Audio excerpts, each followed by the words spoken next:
Je suis le docteur Benjamin Chevalier, je suis praticien hospitalier dans le service de chirurgie thoracique, cervicale et transplantation pulmonaire au CHU de Bordeaux, sur le site de Haut-l'Évêque, à Pessac. Ça fait maintenant une dizaine d'années que je travaille dans ce service et je me suis particulièrement spécialisé, entre autres, dans la chirurgie de paroi et des déformations congénitales, type pectus, syndrome de Poland et autres. Actuellement, je traite à peu près entre 25 et 30 cas de pectus excavatum par an, avec 2-3 syndromes de Poland associés. Alors jusqu'il y a 3-4 ans, c'était essentiellement des ostéochondroplasties type Ravitch modifié, quelques techniques de NUS pour les patients les plus jeunes, et depuis maintenant 3-4 ans, ont explosé les demandes et les indications de pose de prothèses de comblement sur mesure. Ce qui les demandes sont essentiellement à visée esthétique, donc je fais 90-95% de cette technique maintenant.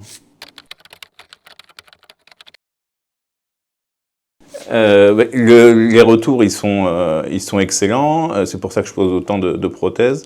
C'est-à-dire que d'un point de vue opératoire, c'est plus court, c'est moins risqué, la durée d'hospitalisation est moindre, les douleurs post-opératoires et à long terme sont nettement diminuées. Donc ça permet un retour à l'activité professionnelle et physique bien plus rapide. Et c'est également le retour qu'on a des patients avec une remise en forme qui est très rapide et surtout et c'est pour ça qu'ils sont venus consulter au départ, des résultats esthétiques qui sont excellents.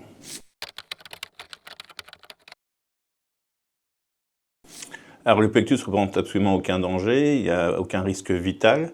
Dans de rares cas, il peut y avoir des conséquences cardio-respiratoires, mais c'est très anecdotique. Le principal impact, entre guillemets, c'est sur la qualité de vie des patients, c'est au niveau esthétique et psychologique. On va inciser sur 7 à 8 cm la peau de manière verticale au milieu du thorax, au milieu de la déformation. Les muscles pectoraux vont être décollés des côtes et du sternum.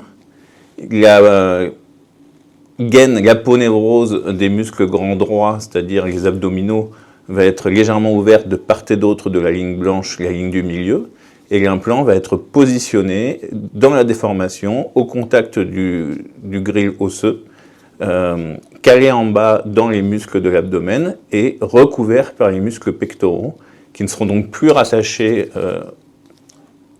au sternum et aux côtes, mais suturés entre eux par-dessus la prothèse. Alors moi, en post-opératoire, je garde les patients hospitalisés 48 heures, surtout pour surveiller l'absence d'hématomes, et puis également pour pratiquer une première ponction, une ponction de collection de liquide qui va se développer de manière automatique et à 100% autour de la prothèse, ce qu'on appelle des sérums, et qu'il faut ponctionner de manière hebdomadaire, le temps que le corps ne fabrique plus ce liquide, en moyenne c'est 3-4 fois. Pour aider à cela, outre les ponctions, il y aura le port d'un gilet de contention durant 1 mois, nuit et jour, qui a un effet compressif et qui va limiter la production de ces sérums. Pour ce qui est de la reprise d'une activité professionnelle, ça dépend bien sûr de la profession, le but étant de ne pas trop solliciter les muscles pectoraux au départ, qui, comme je vous l'ai dit, ne sont plus attachés au sternum et aux côtes, mais uniquement suturés entre eux. Donc avant de les solliciter de manière intensive, il faut qu'ils soient bien cicatrisés. Et donc l'arrêt de travail peut aller globalement de 15 jours à 1 mois, selon le type de profession. Pour la reprise d'une activité physique, il faut attendre 2 à 3 mois pour les sports classiques qui ne sollicitent pas les muscles pectoraux, course à pied, vélo. Par contre, pour tout ce qui va être musculation, escalade, ce genre de choses qui sollicitent extrêmement les muscles du haut du corps, ça sera une pause de 6 mois.